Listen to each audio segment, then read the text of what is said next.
So this is Havana, and that domed building back in the distance is known here as the Capitol. Look or sound familiar?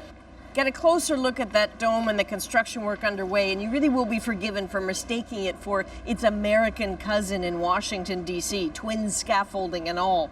The similarity is no accident.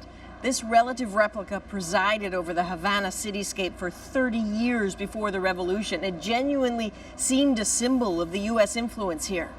But when the revolution happened in 1959 and there was a purging of all things American, the legislators were moved out of the building, it started to fall apart, became a bit of a technical institute. It's getting a facelift now, and come March, the legislators will be moving right back in. The timing is purely coincidental, but it is excellent timing because this really is a new beginning in Cuba. The talks that will be held here later this week really do amount to the highest level discussions between the U.S. and Cuba in decades.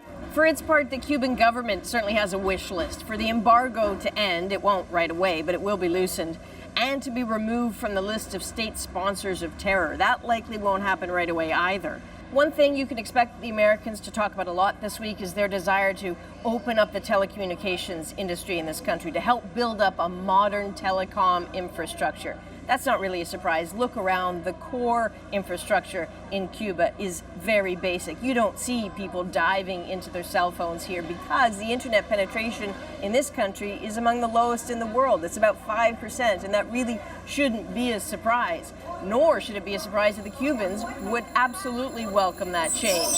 The only problem is, don't forget, the Americans want to open up telecommunications here because they want to pry open Cuban politics and society, and that's a change that may not be on Cuba's agenda. So the diplomats here this week will certainly earn their keep.